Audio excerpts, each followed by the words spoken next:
নোয়াখালীর হাতিয়া উপজেলায় বিএনপি ও এনসিপি সমর্থকদের মধ্যে সংঘর্ষের ঘটনায় এক পুলিশ সদস্য সহ ২০ জন আহত হয়েছেন। ২৫ ফেব্রুয়ারি বুধবার দুপুর ১২টায় উপজেলার চানন্দি ইউনিয়নের প্রকল্প বাজার এলাকায় দুই পক্ষের মধ্যে সংঘর্ষ শুরু হয়। এই ঘটনার পর নিজের উপর হামলার অভিযোগ এনে প্রকল্প বাজার সড়কে বসে বিক্ষোভ করেন নোয়াখালী ৬ আসনের সংসদ সদস্য আব্দুল হান্নান মাসুদ। হান্নান মাসুদের সমর্থকেরা চানন্দি ইউনিয়নে বিএনপির কার্যালয় ভাঙচুর করেছেন বলে দলটির নেতাকর্মীরা পাল্টা অভিযোগ করেছেন। বেলা ৩:৩০ পর্যন্ত দুই পক্ষ সড়কে অবস্থান করে। উভয় পক্ষের নেতাকর্মীদের সঙ্গে কথা বলে জানা যায়, সংসদ সদস্য আব্দুল হান্নান মাসুদ তার দলীয় লোকজন নিয়ে প্রকল্প বাজার এলাকায় গেলে আওয়ামী লীগ ও বিএনপির নেতাকর্মীরা একত্র হয়ে তার গাড়ি বহর লক্ষ্য করে ইট পাটকেল নিক্ষেপ করেন। এতে হান্নান মাসুদ ও তার সঙ্গের লোকজন কিছুটা পিছু হটে যান। পরে আবার তারা একত্র হয়ে ধাওয়া করলে হামলাকারীদের সঙ্গে সংঘর্ষ শুরু হয়। এ ঘটনায় হাতিয়া থানার উপপরিদর্শক শহীদুল আলম সহ উভয় পক্ষের কমপক্ষে ২০ জন আহত হয়েছেন। সংঘর্ষের সময় এনসিপির কর্মীদের ১৫ থেকে ২০টি মোটরসাইকেল ভাঙচুর করা হয়েছে। এছাড়া স্থানীয় বিএনপির একটি কার্যালয়ের আসবাবপত্রও ভাঙচুর করা হয়।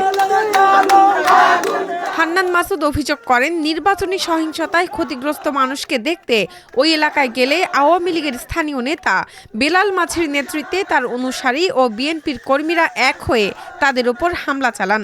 হামলার প্রতিবাদে বেলাল মাঝি সহ সন্ত্রাসীদের গ্রেপ্তারের দাবিতে হান্নান মাসুদ এ সময় সড়কে বসে পড়েন। পরে পুলিশের অনুরোধে হান্নান মাসুদ সড়ক ছাড়েন।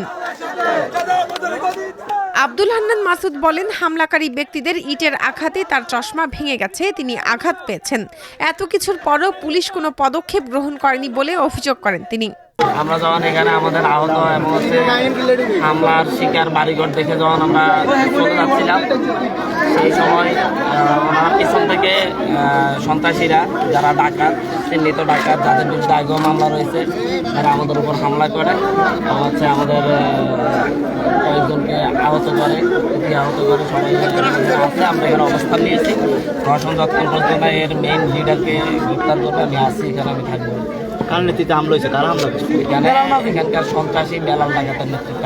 চানন্দি ইউনিয়ন বিএনপির সভাপতি ইকবাল মাহবুব বলেন, সংসদ সদস্য হান্নান মাসুদ দলীয় নেতাকর্মীদের নিয়ে লাঠি সোটা হাতে প্রকল্প বাজারে বেলাল মাঝি নামে এক ব্যক্তিকে খোঁজাখুঁজি করেন।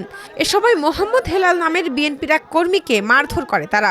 এতে বাজারের মানুষ ও ব্যবসায়ীরা তাদের ধাওয়া করেন। তিনি দাবি করেন, বিএনপির পক্ষ থেকে হান্নান মাসুদের ওপর হামলার কোনো ঘটনা ঘটেনি, উল্টো তারা বিএনপির কার্যালয় ভাঙচুর করেছে।